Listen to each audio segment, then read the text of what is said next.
Hello and welcome to Write Hive 2025. My name is TJ McLaughlin, and we have here the panel on breaking into bookstores the self-published way.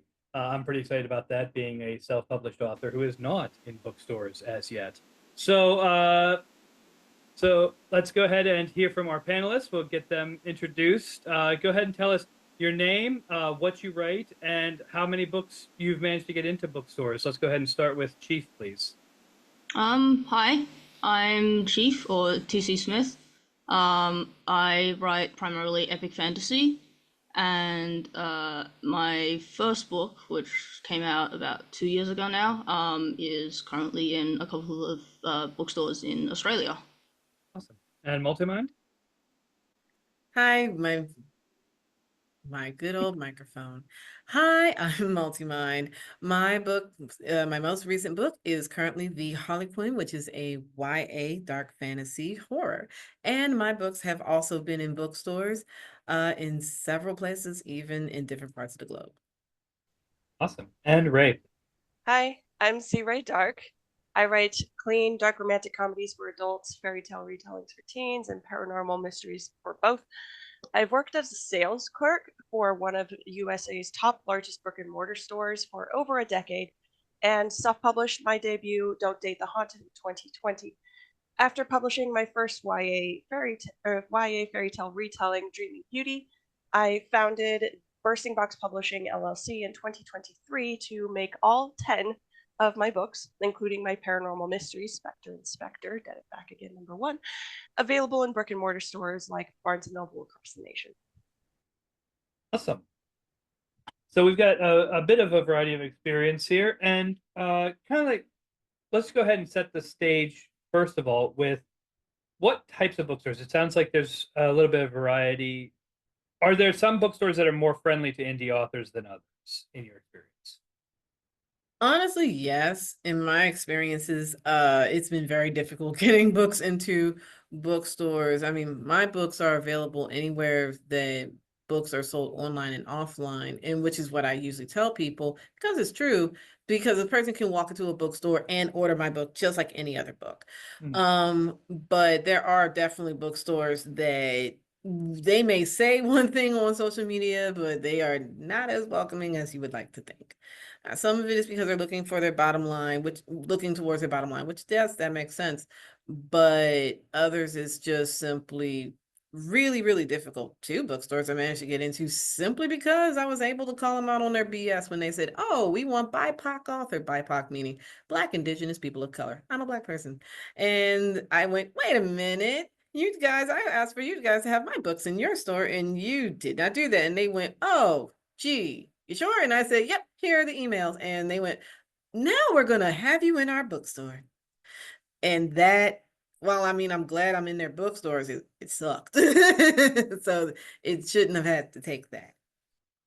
Yeah, I'm not really sure how it works in the US, but over here in Australia, there are a couple of pretty major bookstore chains that they basically just don't take self-published books at all. I remember I walked into a bookstore one time, thinking they would they seemed like a kind of self-published friendly bookstore, and I ended up asking them, "Hey, do you guys stock self-published books at all?" And they just flat out told me no, basically.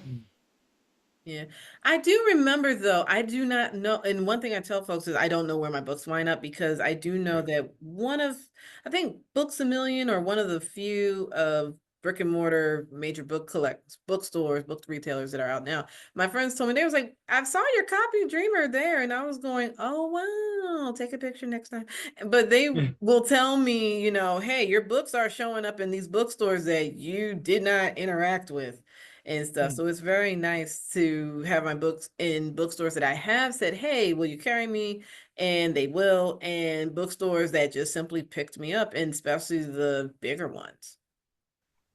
I have noticed some local bookstores, not like the big chains, will be more open to taking self-published, especially local authors, because supporting locals, the local bookstore, local author, you work together. It's a beautiful little harmony. But there are a lot of bookstores that just might not sell your genre. And it's not personal. It's just, hey, we're a college textbook bookstore only. They're not going to take self-published or even traditionally published books that are not for their specific audience. A lot of local bookstores tend to be niche of like they only sell sci-fi fantasy or manga. So yeah, sometimes it's not personal. It's not your credentials or anything. It's just you're not what they are catering. So they will only take what they expect will sell in their particular book or bookstore. Yeah, So, however, I've dealt with some bookstores where they'll say, "We'll love local authors," and then they'll sit here and go, "Oh, we loathe having those guys because if you tell them no, they just go on the fritz." So it really just varies up. so it sounds like there's a whole process and kind of relationship and discussion that has to happen. So how does that begin? How do you kind of identify some bookstores and then get to the point where you're looking to reach out to make initial contact? For me, I look through things like IndieBound, but I specifically look for bookstores that will actively carry writers of color. I'm in more than just simply one honorary version of James Baldwin because some random black person they have never met died a really horrible death and went viral. So if I notice that their bookstore is very, very white, very blanche neige, I don't even bother because they already are showing who they really care for and who they are pitching to, and it's not me or anyone like me. So I move on to the ones that will actually carry my works or works that are written from people of color. But definitely, I look through as much of the bookstore as I can, but also I do look at bookstores and what they sell and stuff. I am not likely to, if a bookstore is selling alcohol, I'm not likely to contact them because I don't want my stuff near alcohol. But yeah, it is a personal preference, but I just basically just whittle down and see which is and have a list in every state and in different countries and so on and so forth, which is a pain. And I've even had to call bookstores, for example, in Britain and in South Korea. So yeah, good thing I know 5+ languages, but still that it can be a bit taxing. I have a lot to say on this, so I wanted to let Chief have a moment or answer before I. I have a whole story, so feel free to go ahead. I mean, yeah, 'cause with my experience as a retail, minimum waging peon in the sales clerk, please, please do not walk into a bookstore and hand a copy of your book to whatever minimum waging employee happens to be working at that moment. I have lost count of how many times this has happened to me. And I have no influence on or to say what books we carry in our store. But even if I did, 99% of them would have been a hard sell because I could tell you horror stories about these books handed to me of like terrible formatting, terrible cover art, missing copyright pages, just like they were not done professionally and I could tell. And it was, yeah, like, anyway, so call them. Do not just walk blindly in. Call them. Multimind mentioned that. Like you can't even go into some of the places if they're not in your country. But yeah, give them a call. Ask if they buy books from local authors, and if they say no, great. You don't have to waste any more time on them. Move on. And actually ask if they know any locals or any nearby stores that do, because this referral can point you to the right stores who might not show up on a Google search. And local bookstores, they know they know their competitors who they just refer to when they don't have the specific book that a customer wants. So they will know who is buying. If they are buying from local authors or just from self-published or indie published authors, from the authors directly, ask for their book dealing manager and the best way to contact them. If you want, or and then in talking with the manager, you want to know what their markup is, how many books they typically purchase or carry at once, and if you can do a signing or participate in any of their events. Knowing their markup can help you decide if, like, oh, okay, I only have a 20% profit off of my book. So if they do a markup of 30%, it's not worth it for me to sell my books to them. I actually had to explain this math earlier. Do I need to explain what the markup means? I had to explain it to one of my friends earlier today. I'm good.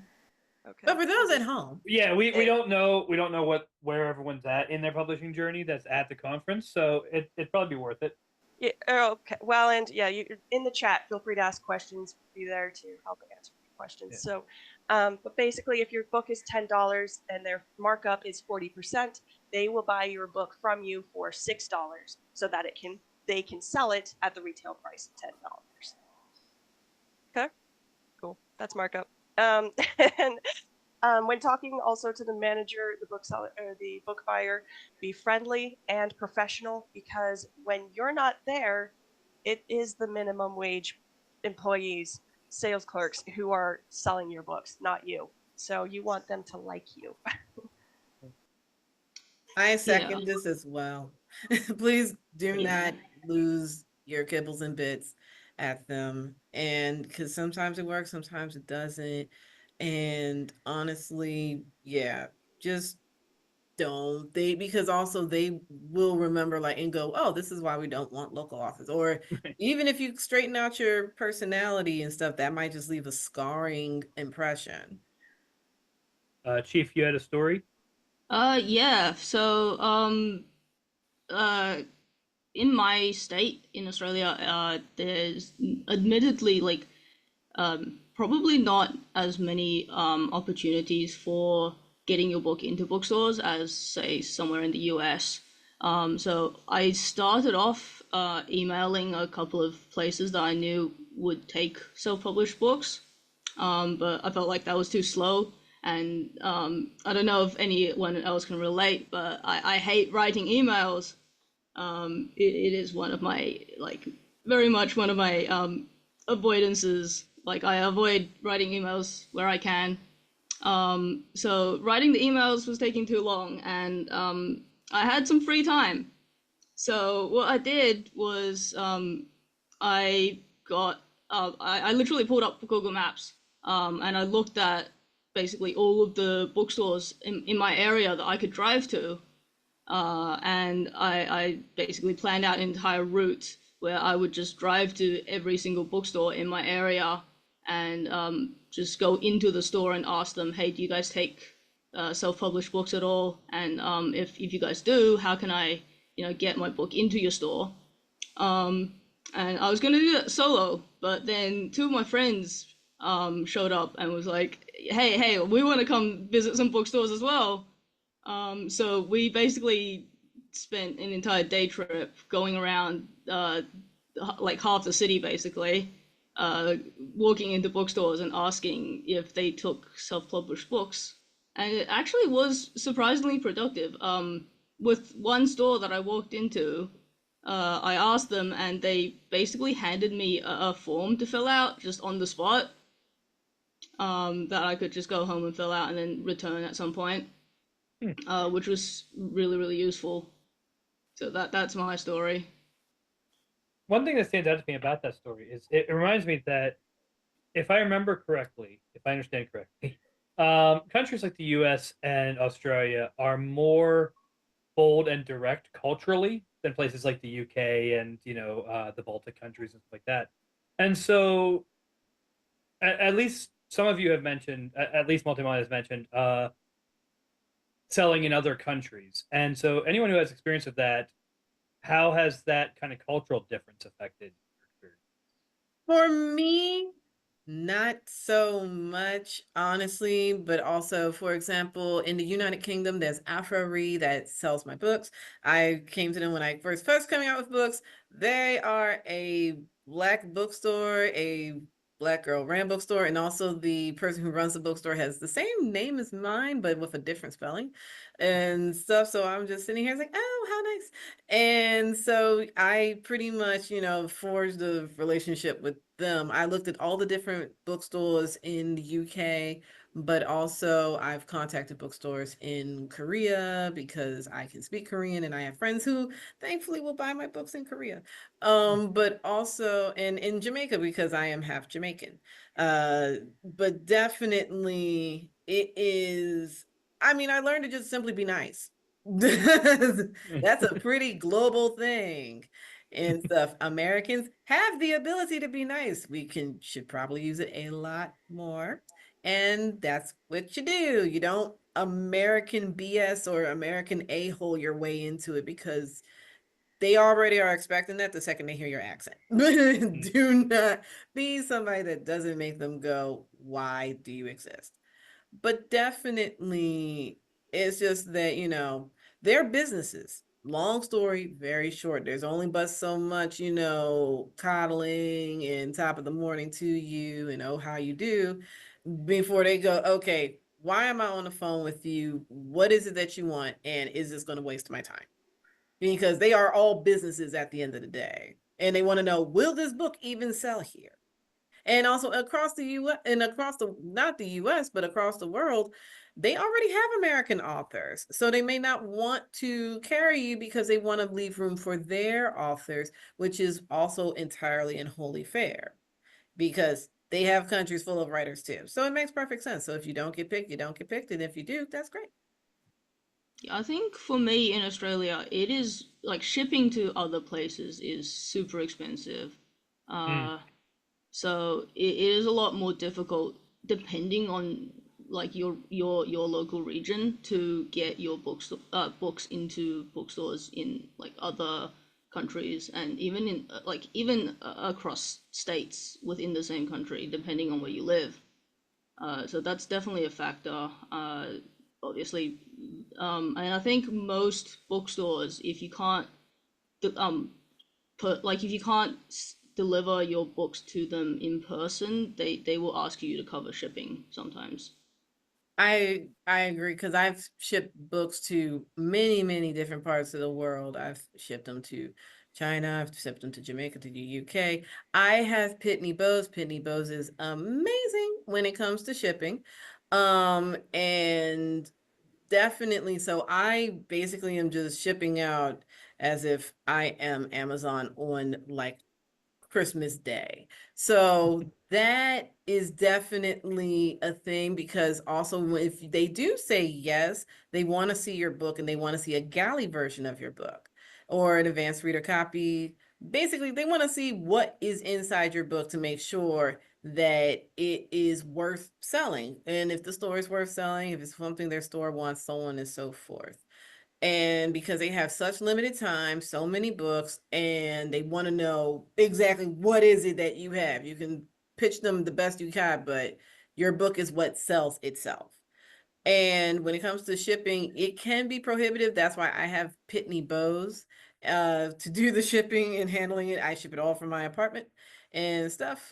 And that usually helps with the shipping as well as getting bubble mailers and a sell sheet. You need a sell sheet because that's what bookstores want to know. The sell sheet is basically the rundown of what does the book look like? What is the blurb on the book? What is the ISBN? By the way, if you have an Amazon ISBN, that is not true. It is an ASIN and it is Amazon only. So pretty much ISBN is the I in ISBN stands for international. Guess why? But definitely, and plus, no bookstore wants to buy from Amazon. They're in competition with Amazon. No one likes to buy from their competitors, especially one that's trying to literally rub them out of existence.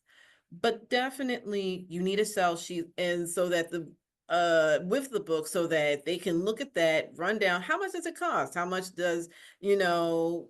What how much does it cost, what will it take, what genre is it, so on and so forth. So if they do want to buy your book, all the info is right there on that sell sheet, and that's what also professional and traditionally published publishers, basically, that's what they're selling, that's what they're putting out as well. The name of the game is to emulate the traditional publishers, because that's what sets the standards. You don't want macaronis on a paper plate, neither do they. Really quickly, when you say sell sheet, do you mean like the return on investment, the ROI?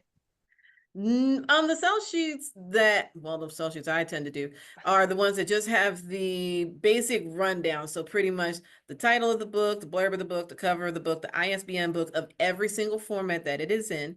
The basically how much would it cost, where they can buy the book, such as in Ingram, Bakers and Taylors, Overdrive, whatever have you, because you don't know who you might be giving it to, a bookstore or a library or somebody who's a bookstore, but they also happen to have a library. It really, all the rundowns that are necessary. And for me, I include a QR code to my website, so that way they can see more of what I have, to let them know that I am dead serious about being a writer. But basically, I forgot what website has a very good sell sheet examples. I just simply looked around and cobbled it out. But definitely I saw the you must have this, as well as I looked at professional sell sheets from traditionally published companies. So the ones that are coming out from Doubleday and things of that nature. But also I work in library, so I get to be exposed to those. However, they do exist on the internet. Definitely do take a look at them. So did you have anything to add to that, Rae? Um, I'm mostly based in the US, so yeah. Okay. I Cool. want to go further to the UK, since my Dreaming Princesses series is partially set in the UK. Since I did my study abroad there and fell in love with it. So All right. So goals. I'm also learning from this. yeah. So in prepping for this type of stuff, in preparing your books and in preparing this stuff, we talked a lot about like ISBN and things like that. So I kind of want to cover this area a bit more. So first of all, could you guys walk us through some of these materials? Like, what is an ISBN? Where do you get it? What is the difference between an ASIN? But like, what resources do you want to make sure you have before you go to the bookstores, and how do you get them? For ISBN, that is for the USA, unfortunately, we have to pay for it. But I believe in Australia, it's free, which is awesome. But ISBN, which is through Bowker, which is spelled Bowker, and they are the only ones who have ISBNs in the USA, nobody else. ISBN stands for International Standard Legally, Book at Number. least. Yeah, And officially. yeah, they're the ones Can get go them from through other them. people, but I do not recommend it. Yeah, do not, because they it is the international standard book number, and that is what everybody uses. Libraries, bookstores, whatever they use, and they have to be in every format. So that means they're got ISBN if it's in print, ISBN if it's an ebook, ISBN if it's an audiobook, ISBN if it's in braille, so on and so on and so forth. And in the US, it's very, very expensive. I think $125 for one, and $525 or $575 for 100 of those. But they are necessary for your bookstore, for bookstores, because that is what they use to identify what they have. If you are in the USA, you would need a Library of Congress control number. That is for libraries. Bookstores like to see them, but libraries love to see them. And I know this because I worked at the Library of Congress, exactly in that exact department. And if we don't see it, oh, good luck selling your book. And but definitely, because it is what traditional published books have, the SIP data, which is cataloging and publication data, and both are free. If you are indie pub, you're going to be getting the Library of Congress control number, the LC control number. You can pop that into your search engine and go over to the Library of Congress site for that. And it's free, thankfully. But definitely, to have all your ducks in a row. Also, your book has to be done. Please do not send them ideas and stuff like, I'm thinking of a book. Would you like to? They don't care. They sincerely do not care. Come back when it's a physical thing they can hold in their hands. But yes, and ASIN, which stands for Amazon Standard Identification Number, It is not outside of Amazon, it's about as real as Monopoly money. It is not, it's not ISBN. They already have a standard, that's the ISBN. Once it's outside of Amazon, it's worthless because it's the A stands for Amazon, it's proprietary to Amazon. Do not put all your eggs in one basket because, for example, KDP authors are learning how that squish noise sounds. It's really, really not great. And also, bookstores do not want to buy from Amazon at all because they are in competition with Amazon. They're not interested in giving Amazon their money. And not only that, but also they can't put, when they put the book through the checkout, it's not going to come up as anything because the ASIN is only for Amazon. The ISBN is international. Just wanted to clarify, ISBNs in Australia aren't free, but they are very, very cheap. And also to add on as well, I believe outside of like there are places like Ingram Spark and like Drafted Digital, which I believe goes through Ingram Spark, but they give you the option to like get a free ISBN, which I have heard you can run into some copyright issues with that because the ISBNs aren't technically transferable. So once you own the ISBN, like you own it, like you can't transfer it to someone else, even if it's like given to you for free by Ingram or whatever. So if you can afford ISBNs, definitely buy them. I second this, especially in bulk. You do save. I have the 100 ISBN, but also I come out with a book with roughly every year, if not 2 books every year, and they're at minimum in 3 formats: print, ebook, and audio. So that's 3 formats. So far I have 5 going on 6 books. So the math, and that's within the past since 2021. So I'm burning through them. Buy them in bulk if you can. They have it for like 10 ISBNs, and that's good enough. I didn't really have anything to add. I don't remember all of the question, but I feel like everything was answered. Yeah, it was just asking what resources you wanted to have in place before you go to the bookstore, and Right. your position inside the bookstores. Is there anything that you Um, like to see well, that hasn't been brought up? so yeah, with at least for Barnes and Noble specifically, they have specific publishers slash printers that they will accept from. You can email them for that list, and Ingram Sparks is on that list, which is why it's popular. It's one of the probably more popular on the list, but there are like 9 different publishers and printers that Barnes and Noble will specifically accept books from. But if you're not on that list, good luck getting into Barnes and Noble. It won't really happen unless you're traditionally published and they, through like a Even Barnes whatever. and Nobles will screw over a traditionally published. Ask anybody who's a fan of Oathbound. Yeah.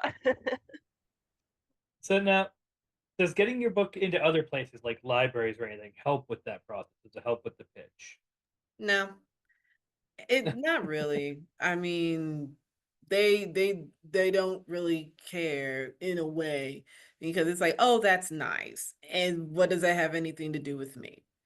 And that's the short and long answer of it. It's what they are thinking about is themselves. ABC Bookstore is thinking about ABC Bookstore, not XYZ Library down the street. Like as mentioned before, just because it's a good fit for one bookstore doesn't mean you're a good fit for another bookstore. You might not cross genres. Um, yeah. Being in because it's actually kind of impossible to be wherever books are sold since there are some bookstores that only buy college books, college textbooks and things. So we talked about kind of traditional publishing. We've been talking about kind of self-publishing as something of a catch-all, but I was wondering if there's a difference between being like a small indie publisher or being like fully self-published, like going through Ingram Spark yourself, your own imprint or whatever, versus just a print publisher that isn't one of the big 5, In my experience, they would prefer a publisher to be behind you. But that's also part of it because of the stereotype of indie published books are really badly done and stuff. So they just want to make sure that there's some quality control, and it's not just some person going, "Oh wow, here's a fanfic I wrote that I thought everybody, but including my cat, should read it." And then they think you should sell it. Pretty much that. It's just a quality thing. I mean, I was purely self-published when I got my first book into my local bookstores, and I think, yeah, I had 4 books out before I started, or before I got my LLC to make myself a little more professional with the, well, in my own ISBNs and my own going through Ingram Sparks. And so I was still able to be represented through my local bookstores, but I didn't even try actually to get into Barnes and Noble before getting my ISBN and my own, bursting box publishing to say, hey, look, I've got a little thing on my spine that says I was with the publisher. And yeah, because that when a customer looks by, that's what they're going to see. They will see your spine, not your cover. And so Yeah. um I have so much to say on that. Oh yeah. Yeah.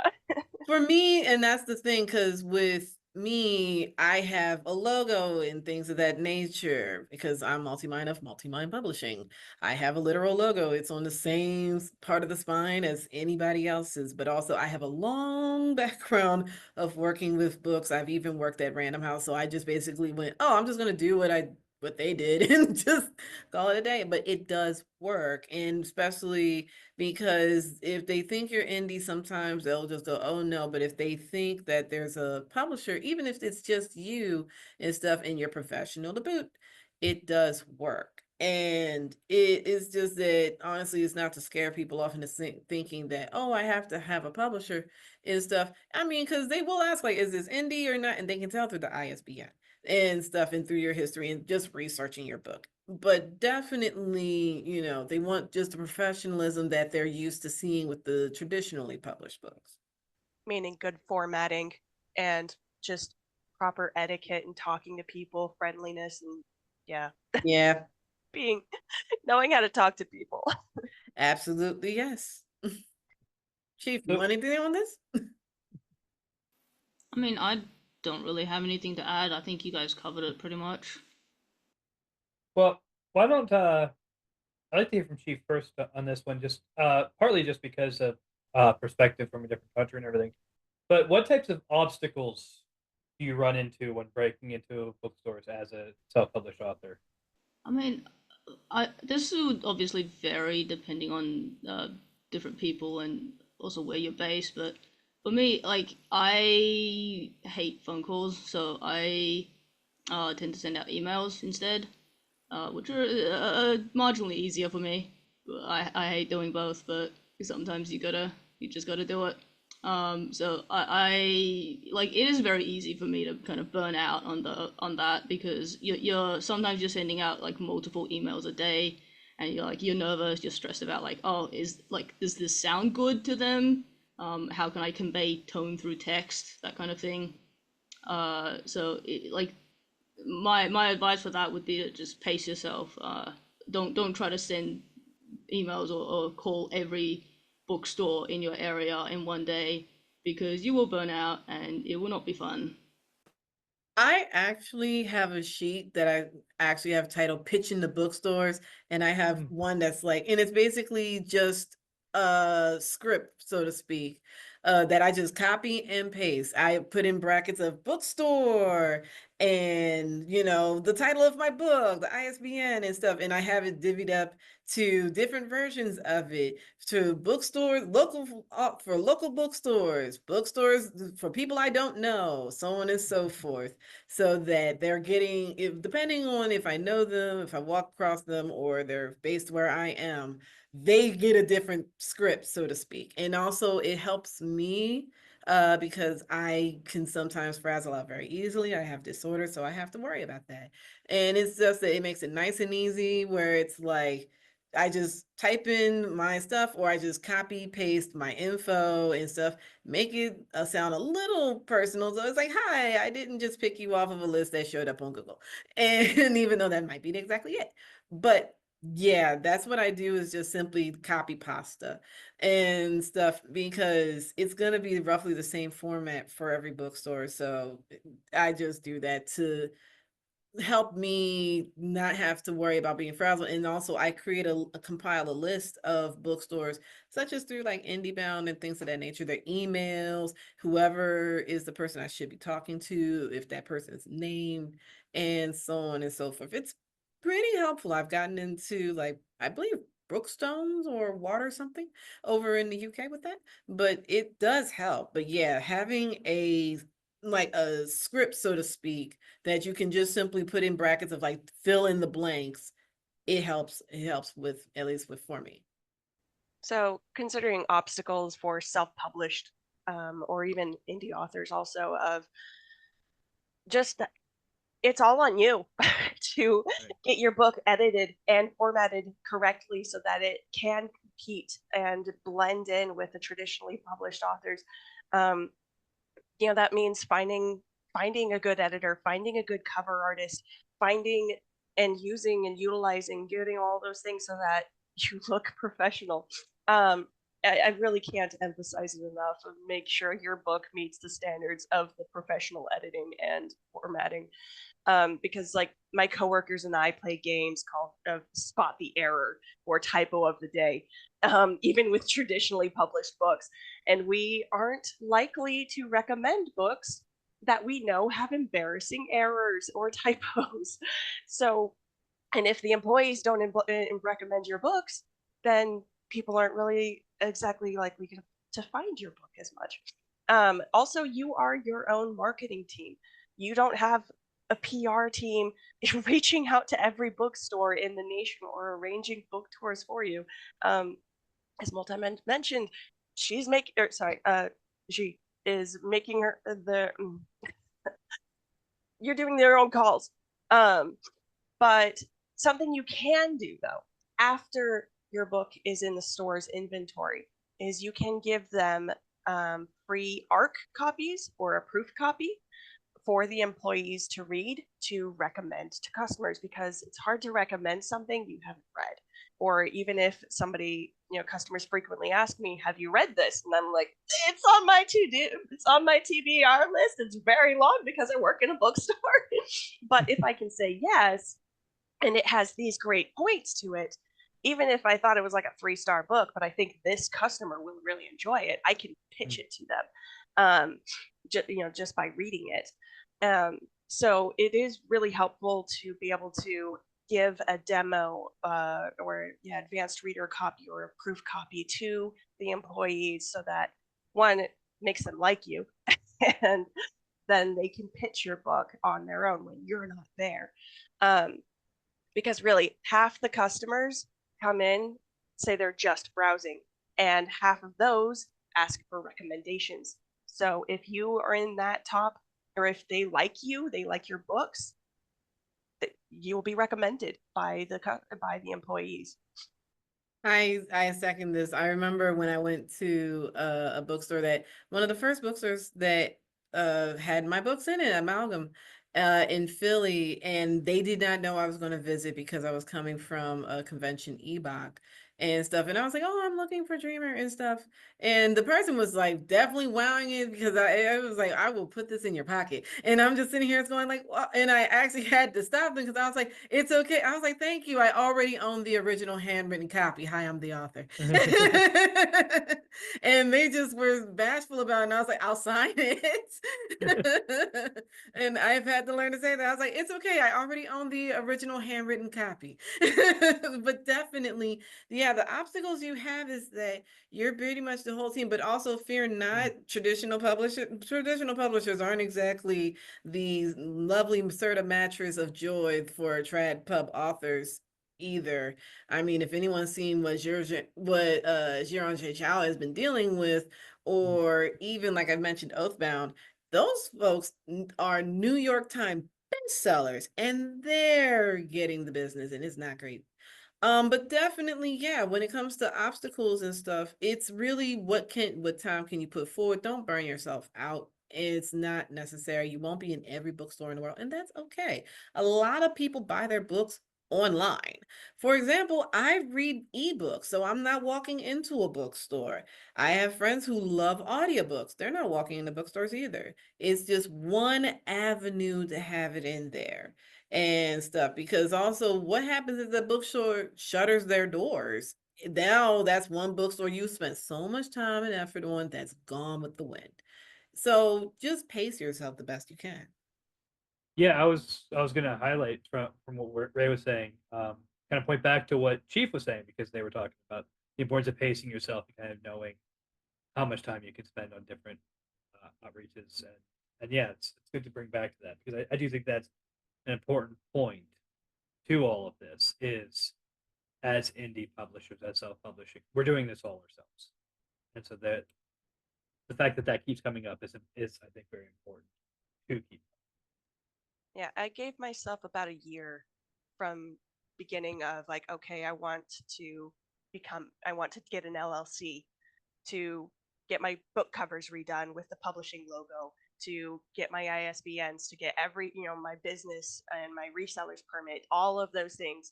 I gave myself about a year to get all of that done, because it's a process. You're working with the government. They take forever. They sure do. And also at the Library of Congress, we did the same thing with Look at the Bad Book. I have a whole album in my phone of books I saw, and that actually would help convince me, like, hey, I should just write my own books, because these books were coming into Library of Congress and I'm going, man, I'm thinking they're the bastions of literature. No, dear God, most people can't write. You have, the bar is very low. The bar is in Hades and you would need an auger to find it. Write your book. Do you have anything like that at the Library of Congress in Australia there, Chief? Or We do have I believe we do have like a very kind of big state library in my state. There should be a national library. You guys as well. definitely do. We've talked Yeah. to them at the Library of Congress. But yeah, we definitely have similar stuff, and I think in my state as well, there's like a, I don't remember what it's called, but they basically it's a government funded thing where you can get a certain amount of royalties from like people checking out your books from the libraries and stuff, which is super helpful. Yeah, it's really, but basically when I was getting started up, because I got the formatting software, which is Affinity for me, learning my way through Calibre for my ebooks and things of that nature. It took a while, but I was still working on my books during the meantime. But also I write very, very, very fast. It takes 8 days for me to pump out a novel because I handwrite it and so on and so forth. But it is, I basically, when my brain is not really capable of doing creative writing because of my disorders, I basically kind of slog away at the business side of it, because that doesn't require creativity. That just requires a brain barely functioning, because there's forms, as Ray has described, there's forms, things you got to fill out, things you swore you fill out, but no, you got to fill it out again. Things are, well, that's last year, this is this year, stuff like that. And then it's going to wipe you out. So it's good to just have time to just focus on that and get yourself ready, so that you, in year one should be the build up year, so to speak. And then year 2, 3, 4, 5, it should be easier sailing. So we've talked a lot, and I think justifiably so, about the period before books get into bookstores. But I imagine that it's very helpful to this whole process if you maintain a good relationship with the bookstores you get into. And so we're kind of near the end of our time. So I want to kind of spend this last little bit talking about that. So how do you, kind of first thing on that, how do you make sure you have enough stock to even do this or to maintain that kind of inventory? Well, in my experience, they just order from you. For my books, are available on Ingram Spark, so they just simply order from Ingram Spark. I am out of the equation. I only find out when I get a royalty check. For some of the local stores here, they tend to do what's called a consignment for your books. So they will take a set amount of stock from you for a set period of time. And at the end of that period, you'll get the royalties for any books you've sold, and then they'll basically return the unsold copies to you. So definitely make sure, like, especially if it's a local bookstore, make sure you have at least like 1 or 2 author copies just like at home with you that you can kind of deliver in person, because it's really not worth paying for shipping to the bookstore and then like not selling all of your copies and then having to pay for shipping back to you. Yeah, I do have a local bookstore that I personally supply. They can purchase from Ingram, but they like working with me, which is nice. But that is one of the reasons why, when contacting a bookstore for the first time, why I mention asking how many copies they like to carry at a time. Usually, I have found that their initial buy of a new book or new to their store book might be somewhere between 3 or 5. But as the time goes by, they'll only take 1 or 2. So just to kind of keep their stocks available their shelves stocked, but not necessarily overflowing. Because again, these are bookstores. They only have so much space. They only have so much area, and for some, self-published author to try to take up a whole shelf, that's a lot of retail space for them, and they can't afford that when there are so many other authors that need to be represented. So I generally order at least 20 copies at a time, 20 books, not necessarily of each, but my minimum for I'm at least ordering from Amazon, because Amazon is cheaper for me, not instead of Ingram. But consider which printer is cheapest for you to order your own books. And then also looking at shipping. Shipping usually goes down, at least percentage wise, for bulk purchases. And so, yeah, my minimum is 20 books. And I usually get a lot more than that just because I have 10 books out. But also, if you are the one stocking, but for like a signing, if you are stocking the store for your signing, you're bringing your own books, take like 10 to 15 copies of standalones, series starters, and your newest release, and then only about 5 to 10 copies of sequels.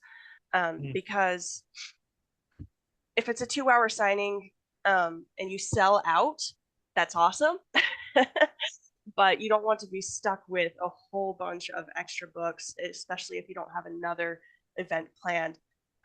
Like for reference, Brandon Mull, with his 17 New York Times bestsellers, had a 4-hour line, but he only sold about 110 books in 4 hours, and that's including his brand new release. So yeah, it's exciting. You can be excited and enthusiastic about your signing events, but also be realistic, especially actually if the bookstore is ordering the books, because if it doesn't sell, they are not holding on to it. They are sending it back, and if that is through Ingram Sparks and you are paying for the shipping and printing, it's not great when they send you books back that didn't sell because they just don't have space for them.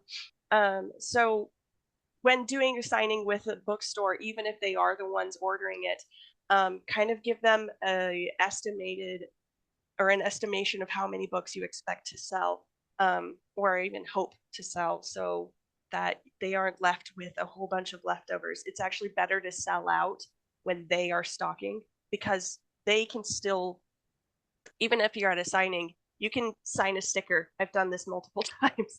I sign a sticker for somebody and say, okay, when the book comes, you can stick this sticker in your book because I sold out of this book. But hey, you bought it today with whatever sale is going on today, and the bookstore is going to order it, and I don't have to worry about them ordering extras that aren't going to sale, because they will do a special order for that customer.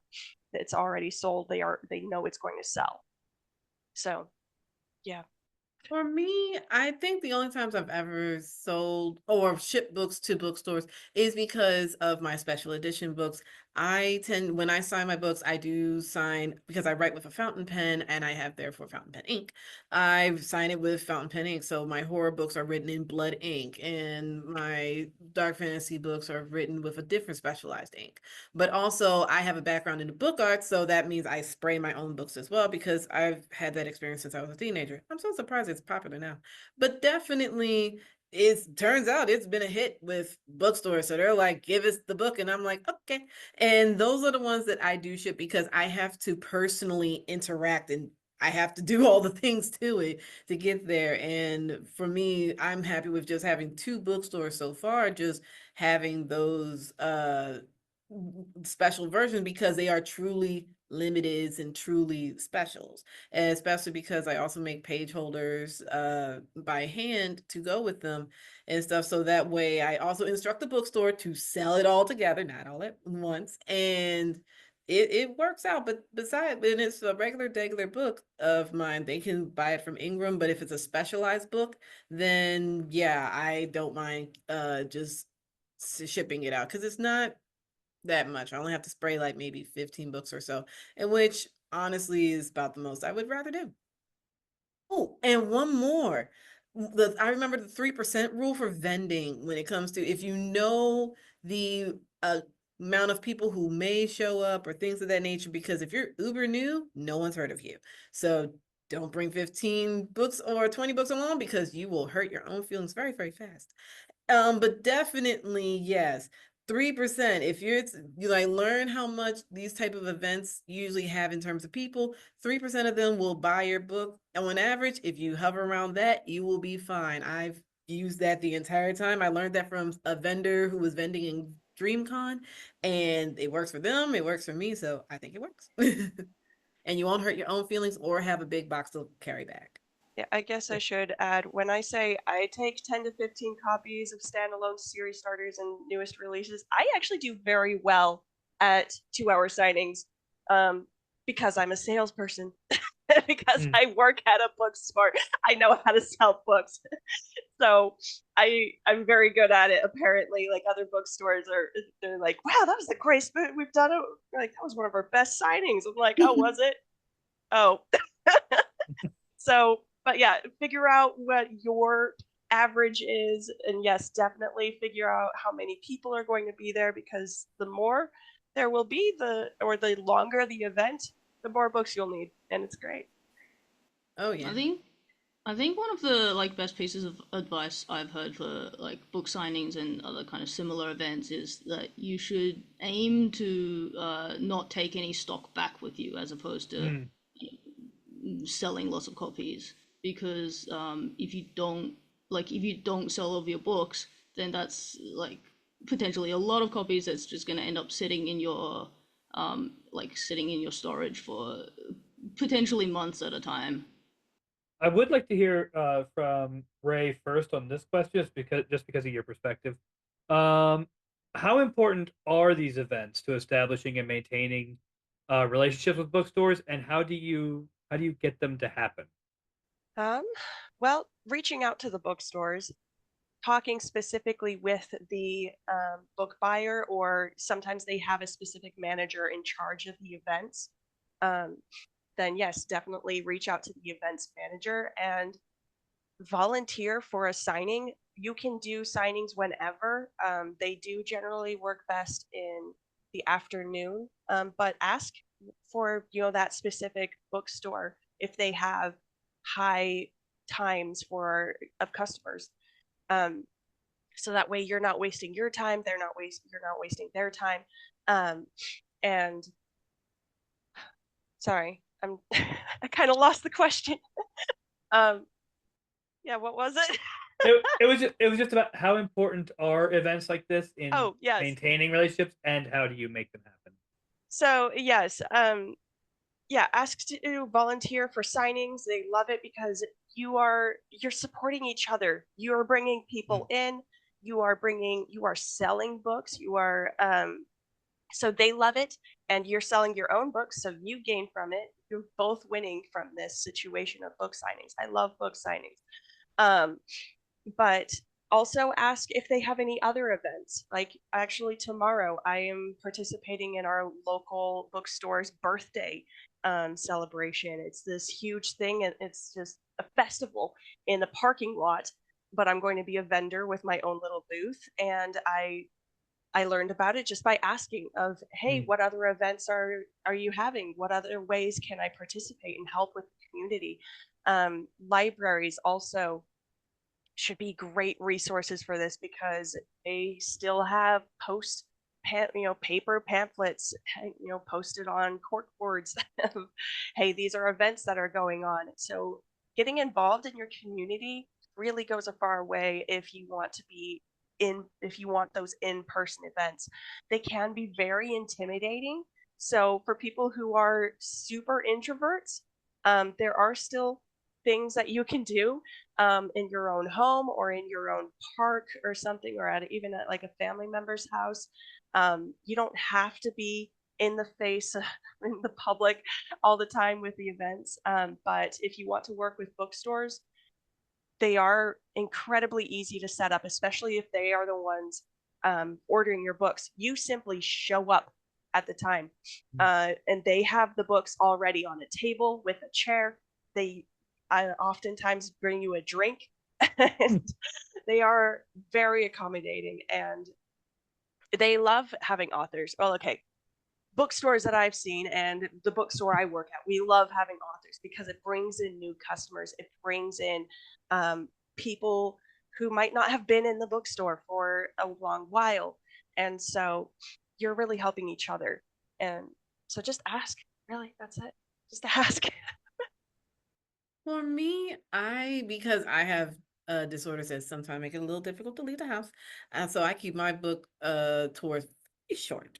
But definitely, I think they help, but I think that sometimes it feels like ego fluffing, sometimes it doesn't. Because for me, I as much as I love to modify and stylize my book and everything else, I would much rather be at home with my cats. It's like all you got to do is read it. I don't need to be there. I already did everything else. But definitely it helps for visibility. It definitely helps for visibility. Um and so that people who may not have seen you on the digital byways and highways can see you in their store and go, "Oh, hi." And it's helpful, but it's not mandatory in case a writer just does not want to do it for whatever reason. But it's because, like I said, also a lot of people buy digitally. They buy their books online and stuff. So that means that they didn't have to see you or experience you to convince them to buy a book, which is a good thing. But yeah, it for me it's like very small, but also yeah, the tour where it's like, oh, they have the books in front of me, and I'm like, oh, thank God. Like I just have to sign. I just sit there. I yammer on too long about fountain pens. I start to sound like Bubba from Forrest Gump about fountain pens, and then they just go, okay, sign the book and get out, and that's what happens. I actually, because I work in libraries and stuff, I will sometimes just start to sell other books to them. Like, oh, I mean, yeah, my book is great, but have you seen this book? So yeah, and they're like, do you work here? I was like, no, I'm one of the authors. Those are my books on the table. You want to buy one, you're free to do so. Okay, But actually, if I definitely. can add something to Oh, that. go ahead. Sorry, but when I do a signing, I specifically ask the employees, hey, do you have any sales going on right now? And I love to be based at the front. So I am greeting people as they come in. That is like my job as I'm there. I greet people. I say, hello, welcome. We have some sales going on. And I don't push my book on them, but they walk right past me. So they see my books, and I ask, well, what kind of books do you like to read? So, but just having a greeter at the door to say, hey, these are the sales, or hey, are you here for such and such, or what are you looking for, goes a really long way with helping out the employees, helping out the bookstore of like, oh yeah, we like this person. They are doing our job for us. And it goes a long way for building that relationship, that friendship, and trust really with each other. Oh, I agree, definitely. Because there's one bookstore. I usually just sit at my table because, yay, agoraphobic. So it's like, please do not interact with me. But until the person's like, oh, I'm looking for a book for my kid, and they're suggesting books, and then I just sit here and go into librarian mode and suggest other people's books because that's my default. But yeah, it's pretty much kind of it's play as you go along because different bookstores also run differently, but also different people function differently. Yeah, just seconding what Multimind said earlier about like online sales. I've found that Mm. most of my sales have been online, so definitely don't feel pressured to kind of like have these kinds of events and have your book like in bookstores, I would say. And like with signings and stuff, ultimately, I would say just treat it as a marketing event as opposed to you're selling lots of books. Well, did any of you have any kind of final thoughts, things that you think indie authors should know about dealing with bookstores that we didn't cover? I think we covered quite a bit. Yeah, no, we have. Thank you for your questions. They've covered a lot. Yeah. I would like to kind of second though, just because a bookstore does not accept your book, it's not personal. It really is not personal. And also make sure your spine is clear. I kind of mentioned it before, but that's honestly what customers are going to see.